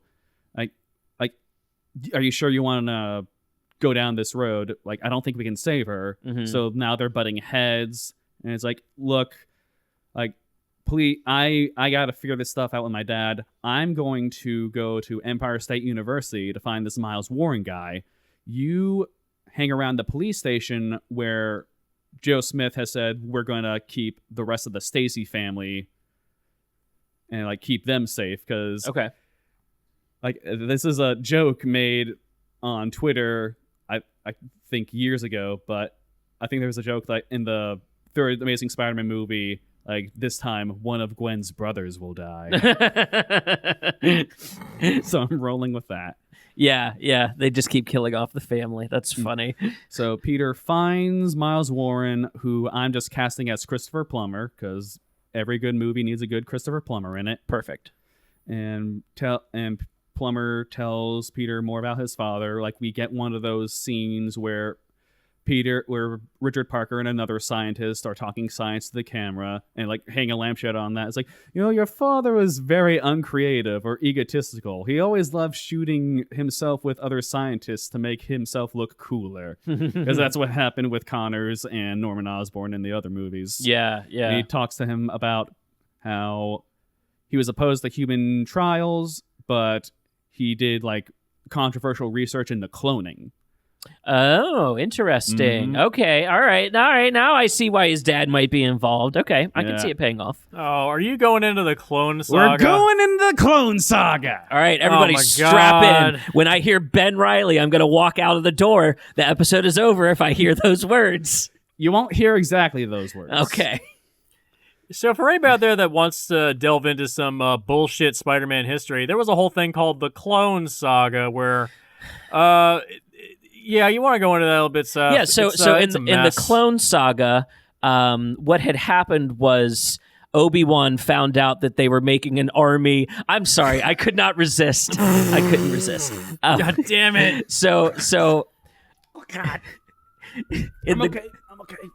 In the Clone Saga, it is revealed that Peter Parker has been cloned, I think, at least twice by the end of that saga. And his clone's name is Ben Reilly, and Ben Reilly also has Spider-Man powers. And I can't even remember how they got into that mess. I think it was who was the one cloning him. I could go into it, but we would be here till sundown. That's right. Yeah, it's so convoluted. They wanted to kill off Spider-Man or something like that. Have somebody else take over. They wanted a Spider-Man who was not tied down with a marriage to Mary Jane Watson, so they brought back the Peter Parker clone from the 70s to take his place in the 90s. Wow. So in the death of Superman, 4 other Supermen show up. In the Clone Saga. The Clone Saga is literally just the death and return of Superman. It's literally the same fucking story. Well, and it's the same shit. Well, and like all this is just spin-offs from Dune. Dune's all about clones. Dune's all about clones. It is all about moving clones forward through time. You're right. Fuck, you're right. It's a great sci-fi trope. And again, like we were just talking about this on the DC episode. The big MCU issue is that they're action comedies, and then they slap a little genre to fill in the cracks. And this stuff can be sci-fi. You can have these really powerful heroes still be up against things that are difficult for them because it's a science fiction story. And that usually ends up making the best kinds of these stories at the end of the day, with the exceptions of like Batman, who's meant to be more grounded. And there's always like and then arguments. I get it. But Superman's the most interesting when he's pit against something out of this world. Yeah, and in the real world, we have cloned things. It's not very difficult to do, actually. Right. It's actually quite easy, although all of the religious groups got it up in arms about, like, you're violating God's will. It's like, we've been doing it for, like, 20 years, 30 years at this point. Yeah, there hasn't been a flood to destroy the planet yet, so I think we're doing okay. Yeah, that's actually why Oscorp did not take on cloning things, because their shareholders are all God-fearing people and would not have it. That makes sense. Oh, of course. They'd rather let the whole thing go bankrupt than actually stand behind it as an interesting scientific endeavor. Oh, okay. Yeah. That makes perfect sense. All right. So we're doing a little pastiche to the Clone Saga. Take it away. So Peter and Warren realize that Scryer is on their tail, and it's like, is Scryer a clone? Sorry. We'll get to it.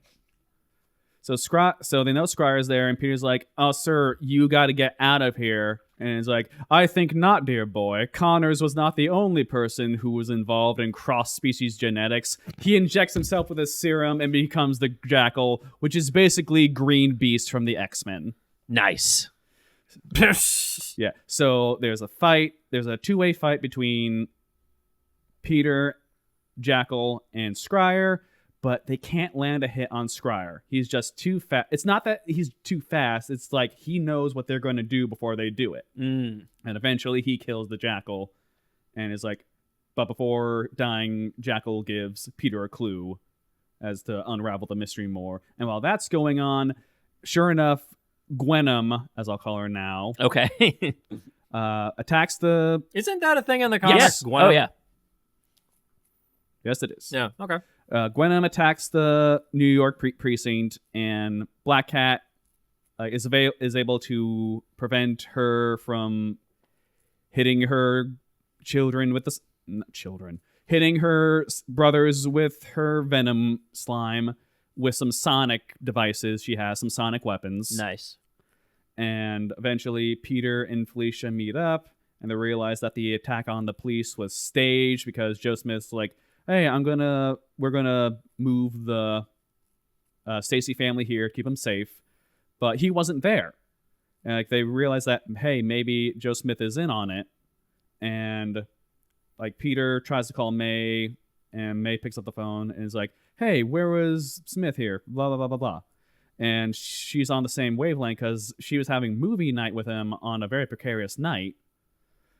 And so we lift a scene wholesale from the comics where Aunt May realizes something's wrong and gives Joe his favorite almond milk, but it's like, it's not almond, it's arsenic. And as Joe is losing consciousness, he morphs into different people, like the gentleman, or as I'm going with here, the chameleon. Nice. There you go. Yeah. I don't have the link, but I did print out the panel, and like it's got Aunt May knitting a sweater, and as the fake chameleon passes out, she reveals on the sweater it reads, "Gotcha." It's like a Die Hard moment with Aunt May poisoning somebody. I love it. Yeah. Give Aunt May something to do. Yes. So hey, they were trying to do that with that Aunt May spy movie thing. Wasn't that supposed to be like a spy movie that they were going to do with Sally Field as Aunt May? They saw Agent Carter got greenlit, and they were like, "What can we do? What can we do?" Again, desperate to make a franchise around one brand. Damn. So every character gets a movie. You get a movie, and you get a movie, and you get a movie. Love it. Oh my god. So Peter and Felicia meet up with Aunt May, and they realize that Joe Smith was actually the gentleman from the other two movies, and also, for the purpose of this movie, the chameleon. Nice. And we get a big, here's our midpoint twist. The gentleman was never a member of Oscorp. He was trying to take it down. Like, that's why he told Harry, it's like, "Hey, Spider-Man's gone. Now would be a good time to unleash the Rhino in the streets of New York. It would be a good idea." Oh my god. All right. Oh, so you're setting this back just before the end of Spider-Man 2? Amazing Spider-Man 2? He's retconning in why Rhino's in it in the first place. Yeah. Didn't they do that in the third Jason Bourne movie, where the first half of Ultimatum is actually taking place around, or like, between the end scene of Supremacy? It's like they fill it in. It's like the two movies overlap. If I remember correctly, it's because they switched the POV character in Ultimatum to show Langley's POV for like what they were seeing Bourne doing to fill time for that last one, because he's not in that last movie a lot. If you rewatch, he's not a huge character. No, he's not. Matt Damon was like, "I will show up for like 3 weeks, and I'm gonna get the fuck out of here." I mean, yeah, a major corporation unleashing a Rhino machine into the streets of New York. I love it. It's bad business. Yeah. So I got to figure out what's the point of making this move. Right. So this is what I'm working with here. Yeah. Reminds me a bit of RoboCop 2 when Kane breaks out onto the streets, and then the old man that runs the company is like, "This could be bad for business. Put on our best spin team." It's like, yeah, you can spin this. You just murdered all these people. Okay, we can spin Honestly, this. Rian Johnson doing a like Verhoeven version of Spider-Man sounds on. Wasn't Verhoeven like gonna do Spider-Man for a second before Cameron? Because it was like Fincher, Cameron, and Verhoeven were up for it at different points. Let me confirm that real quick. I forget. I want to say that sound. He might have just got thrown in that group. I could be totally off, but I would love to see Rian Johnson doing Verhoeven doing Spider-Man. Yeah, I'm not fully committed to this idea, but I also want to toy with the idea that Chameleon was also the teacher at the end of The Amazing Spider-Man 1, where she was talking about like, there are so many stories in the world. And it's like, oh, Mr. Parker, you want to make promises you don't have to keep. And Peter's like, oh, but those are the best kind. I want Chameleon to throw that back in Peter's face. That would be such a deep cut. Oh my fucking God. And then makes Peter lose it. So, like, we can't move Aunt May to the police, so we're going to put her in Felicia's armored penitentiary, penthouse suite. Nice. Penthouse suite.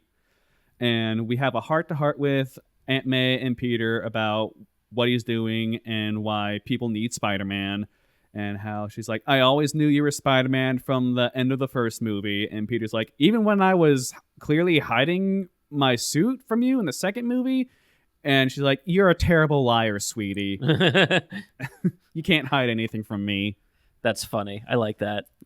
All right, so I just looked up Paul Verhoeven's superhero movie. He outright hates them. Oh, okay. So I don't think that he has ever made any attempt. The closest he's gotten to that is RoboCop. Nice. Yeah, that's why I wasn't sure if it was a rumor or not. I know Fincher because he was going to do a music video to open it, and then James Cameron definitely was the last one before Raimi.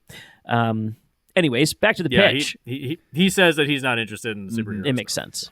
All right, so we're in the second half of Act 2. Like, now their leads have officially run dry, but Peter's like, I know one place left that we haven't touched. My dad's super secret underground train station basement. That's right. Okay. No, yeah. If it's going to have a reason to be there, I might forgive it. So they get there, but it turns out Scryer and Gwenum are already there because, like, we knew you would come here. And Scryer takes off his black robes and his silver mask, and it reveals a second Spider-Man outfit. Oh no! Is this Ben Reilly? I'll get to it. I'm leaving. Listen, if we can get the Clone Saga over and done in one movie, I'm willing to foresee it. Like, I'm willing to see it through. Yep, we're doing it. We're done in one. We're done in one. All right. We're done in one. Thank God. I'm strapping in then. I will do a clone for one movie. It's Andrew Garfield. If he's playing both of them, that sounds fun, at least, you know? All right, so Gwenum and I'm going to call him the Superior Spider-Man. Oh, fuck. Are too much for Peter to handle, and he gets knocked out. And at one point, it looks like Gwenum is going to kill Felicia, but instead, like, she gets the venom ooze on her, and that makes Gwenum halter for a bit. And using a combination of sonic weapons and flashbangs, Felicia escapes. Nice. And so when Peter wakes up, he's been stripped of his clothes, and he's in an undisclosed Russian, in parentheses, location. And the Spears Spider-Man takes off his mask. He's a younger-looking Andrew Garfield. And he's like, wow, it's amazing how much detail they were able to get right with you. And then he just freaks out and beats Peter to death. And then we cut to another room. And our Peter... Wait, does he literally beat him to death? He beats him to death, and we cut to another room where actual Peter Parker, still in his suit, has watched the whole thing happen. And he's like, oh my God, what is going on? Oh, what? So he's as confused by this shit as we are. Oh, okay, so now that's the audience POV then. Okay. Yeah. You're just as confused by this as we are? Yeah, okay. And then a man walks in and is like, I wanted to meet with you for so long, Peter. And then the big twist of the movie, Richard Parker is alive. And he has orchestrated the whole clone business. And Ben Jr. is his son that he cloned from early cells of Peter because of how much Oscorp took from him. Ugh. Okay. I mean, I get it. It reminds me of that 2000. It reminds me of that 2003 Hulk movie. A little bit, Yeah. yeah. But like, I'm also seeing this through. Like, he had a son that's technically like a god now with his spider powers, and then seeing his ability to create that must have made him feel godlike. And if he's already, running from the government and seeing conspiracies, like I can totally see a version of this where it's like, oh yeah, my dad turned out to be a crazy scientist. Yeah, because watching Spider-Man 2, the rhetorical question of what kind of person has a super secret subway train, and the answer is a supervillain. That's right. That's yeah. who. So he has to fight his father Yeah, now. So okay. you're saying the Okay. hero son has to fight his evil father that was involved in a clone saga? Sounds like Star Wars again, is all I'm saying. God damn So it. basically, Richard Parker learned cloning from Miles Warren, and he did off the book cloning. He did off the book cloning experience because Oscorp wouldn't let him, because Oscorp sucks. And like after the plane crash and his wife died, he used what he knew to clone his son and give him augmented spider powers. So the reason Superior Spider-Man was able to move around, that's just a supercharged spider sense. Ah. Yeah. And after around the Amazing Spider-Man 2, he met with the Russians, so Chameleon, and Chameleon infiltrates Oscorp, and he uses one of their other projects, which is basically Venom. But if we're tying this into the greater Sonyverse, Totally works, We'll yeah. we'll just say that it was on loan from the Life Foundation Totally. from Venom. Yeah. Easy tie-in. And so, basically, Oscorp wanted to control the superhero narrative because Spider-Man was out of the picture, and they wanted to win public trust. But then Spider-Man came back, and then Gentleman and Richard were like, "Oh no, just blow this up," and they blew it up. I guess, and then Richard would have been responsible for like the synthetic Gwen in the coffin, and Yeah. Damn. All right. I'm kind of digging this mystery that we're pulling out of it. It Yeah. feels like a little Ryan Johnson thing. All right. Yeah, Richard and Chameleon were able to Peter didn't stay with Gwen the whole time. He had to evade the police, but Chameleon and his police guys was able to preserve her brain functions and keep her alive, and then put that clone in the coffin. And they tested the symbiote on her, but she had no personality, no memory. So what she's been doing throughout this movie is she's been coming up against members of her family to read their memories to try and restore her own. Oh. And Now, this reminds me a bit of WandaVision. What was it, the Ship of Theseus? yeah. And here's the twist whether this takes place before or after No Way Home. Okay. All right. Because if this is taking before No Way Home, then nothing needs to be changed. If it's after, then I'd add an extra bit of ADR dialogue about how once she woke up, Gwen broke out, but then No Way Home happened, and it's all people who know Spider-Man are brought here, and then we're push them back, and that made her curious enough to rejoin with Richard. So now that Richard has succeeded in destroying Oscorp, he now wants to use the power of cloning to retake his life, his son's life, and all the people in his son's life that Oscorp hurt. And he demonstrates this by unveiling a so-called perfect clone of Harry Osborn who doesn't have any trauma with him. A version of George Stacy, Dennis Leary, bring him back as Gwen can have her dad back too.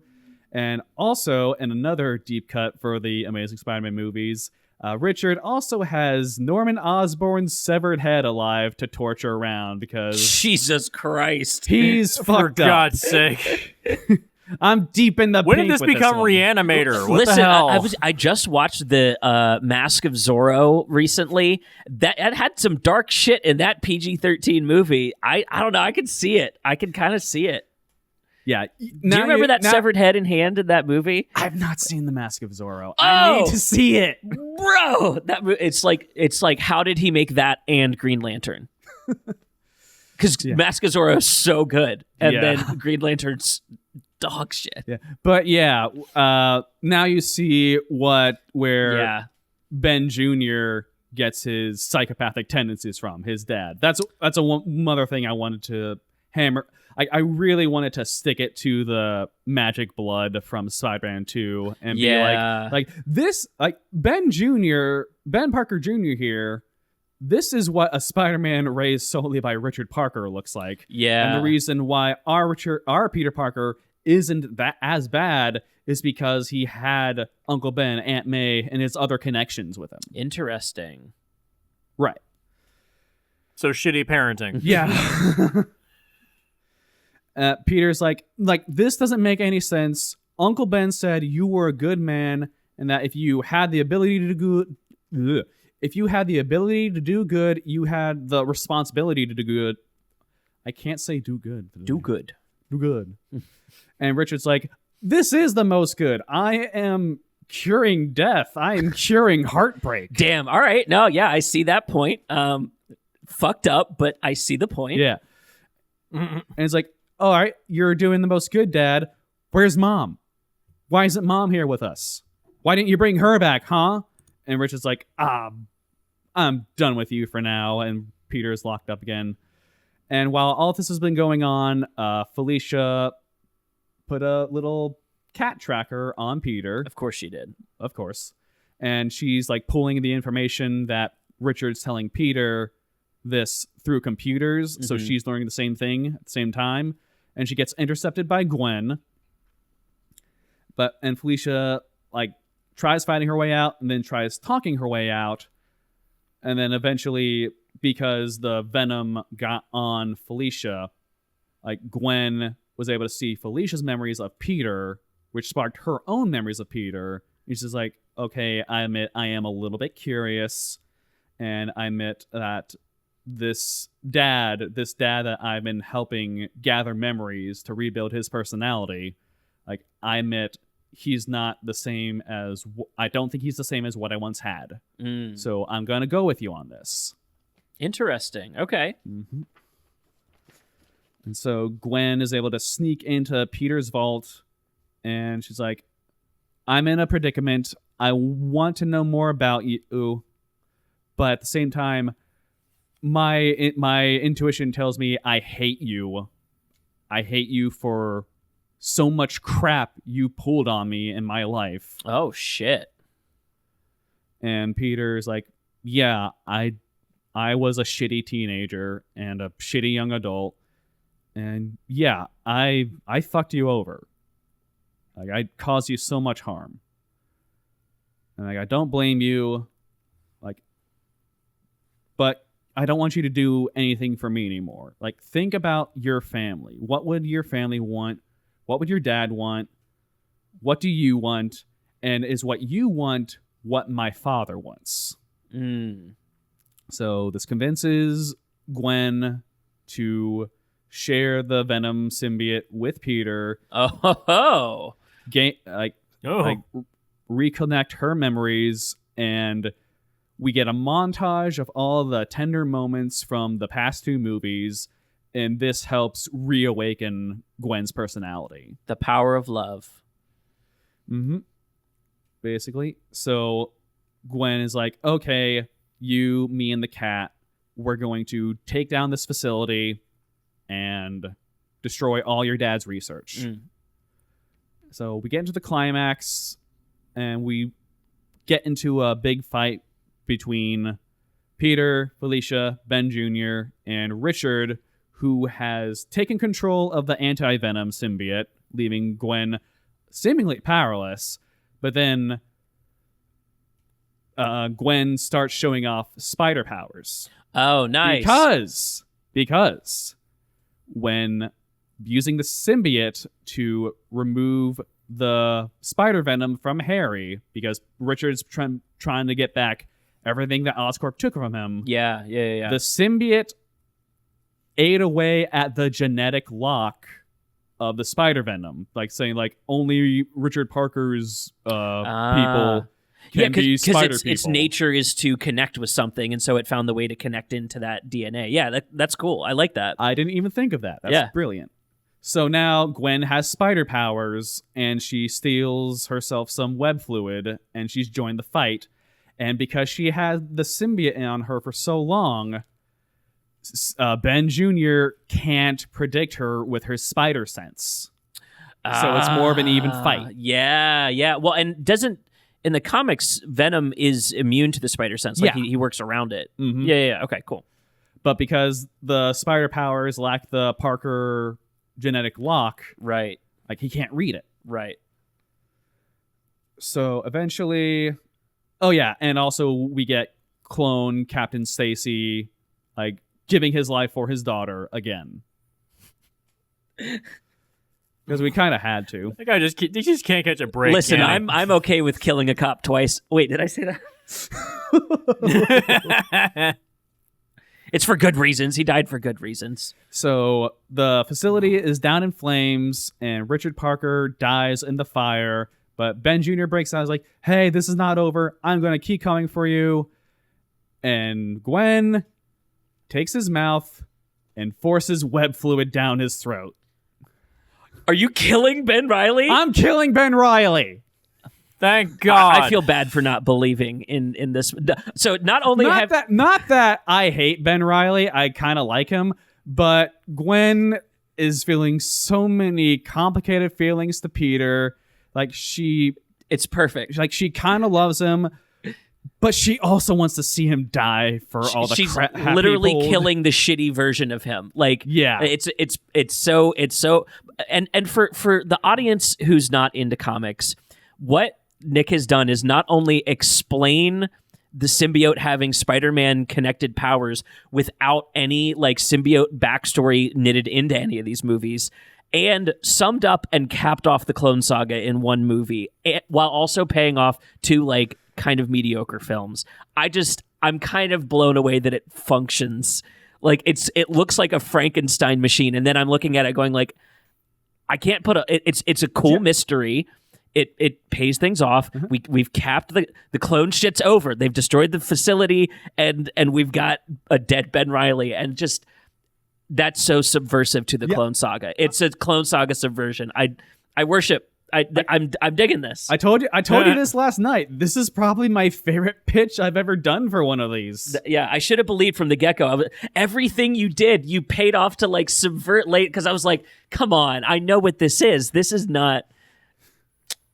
It's so cool. All right, please finish. I'm sorry. All right, so we get into the resolution where everyone is back home. Like, they throw a little get-together. It's like, oh, we can finally decompress.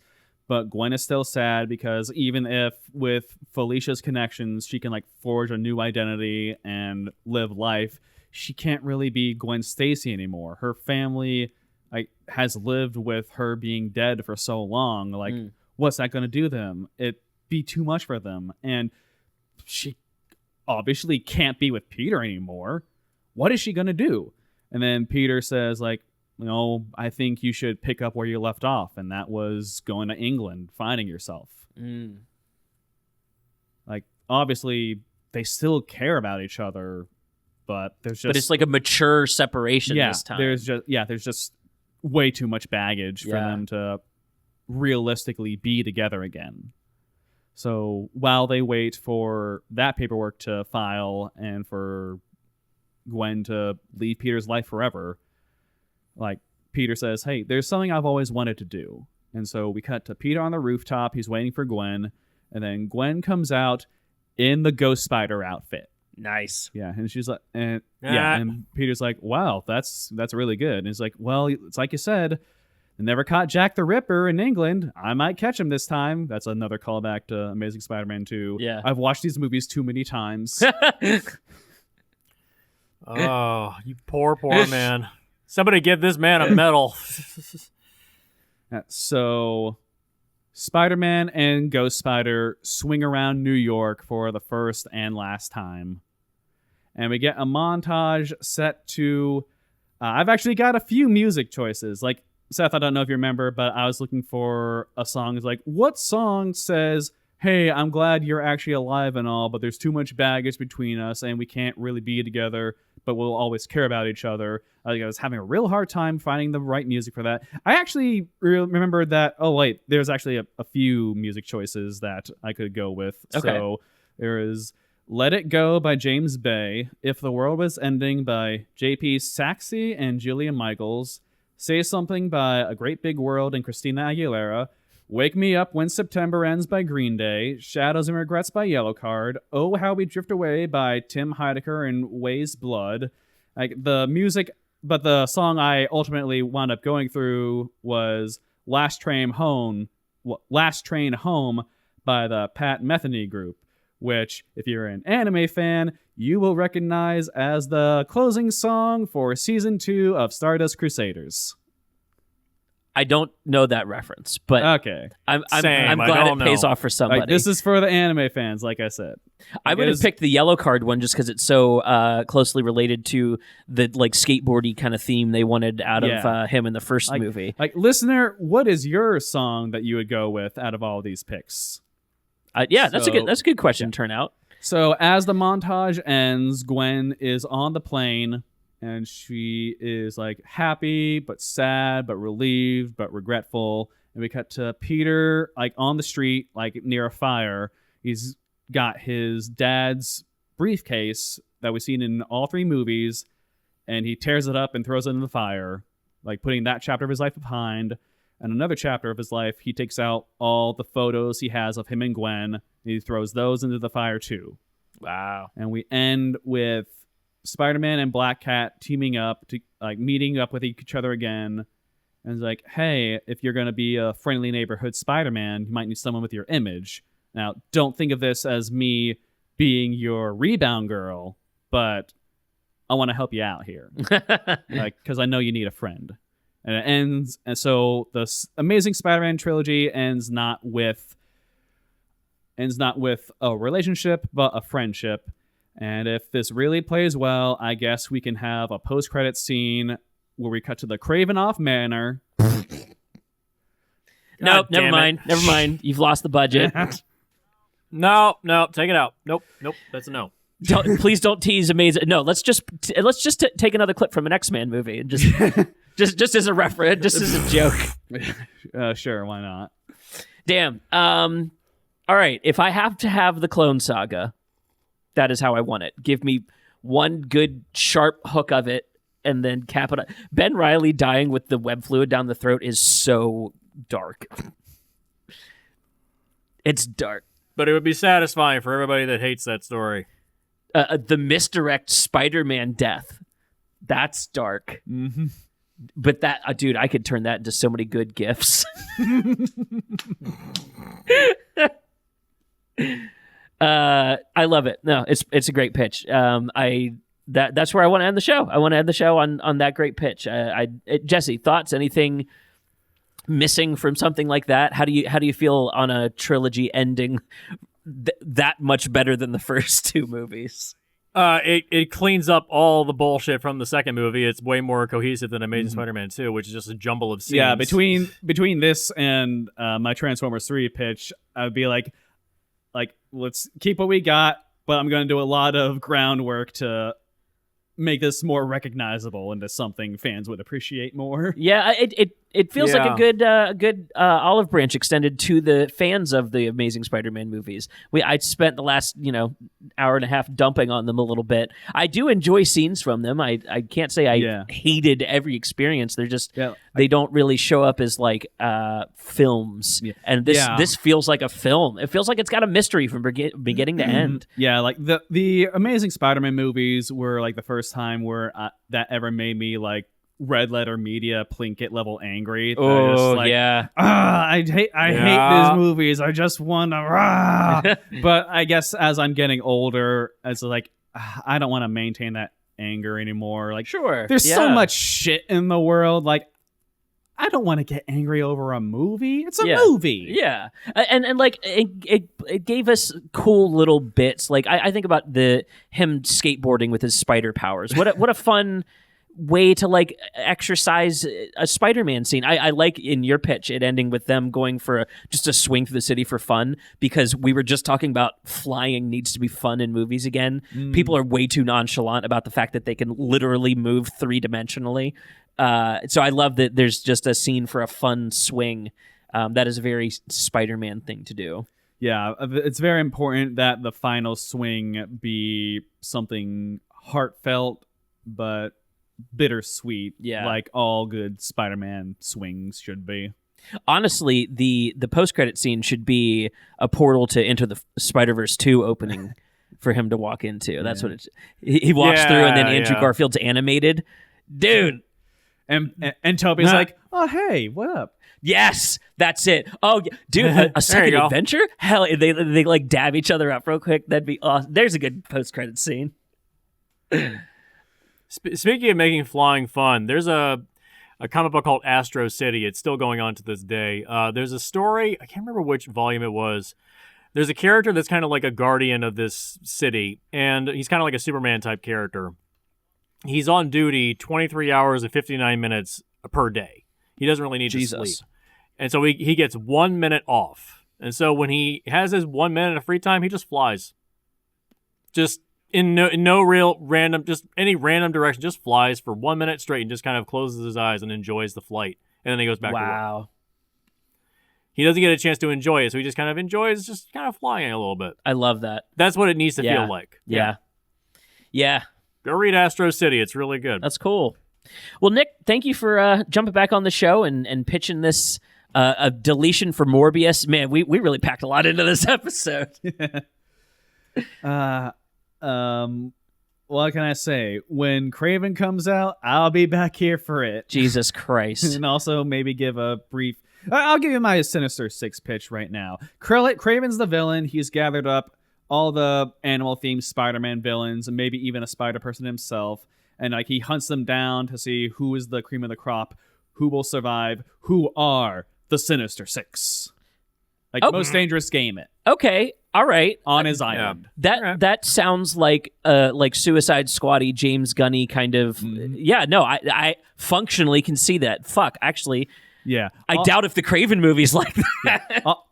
Also, everyone. I highly doubt it. Go watch Nano V Movies. Sony's Sinister Six could actually be good video. Yeah, it could be good. I would watch that. I would watch a. Yeah. This is the beauty of the Sony Spider-Verse. Like with the MCU and the DCEU, it really could go either way. But with the Sony Spider-Verse, you start at the bottom, and either you're gonna stay at the bottom or you're gonna find moments of brilliance. You can't trip further down, they said, until Morbius came out. Just listen to what MJ says in No Way Home. Expect disappointment. That way you'll never be disappointed. That's exactly where we're going to end this. Nick, Jesse, thank you both for being here. This has been our potential idea for what an amazing Spider-Man 3 film could be by Nick Wolf. Well, hasn't there been talk of actually doing one? Hey, if they do this, I'm on board. Give us a little credit. Oh, Jesse, you and I could be podcast hosts in the show, and we could talk shit on Spider-Man. Like a J. Jonah Jameson. Yeah. Give us roles. Nick obviously is going to be the on-set writer, so like he's got a job in the can. Let us be podcast hosts in the movie. Yeah, you look like Spider-Man PS4, where you listen to, I think, the first iteration of Alex Jones Jameson. Yeah. That's another reason why on the desert island I would pick the first Venom movie. Because with how insane Eddie gets once he gets this Venom symbiote, it turns into Alex Jones versus Elon Musk. It's... And on that note, good night. Good night.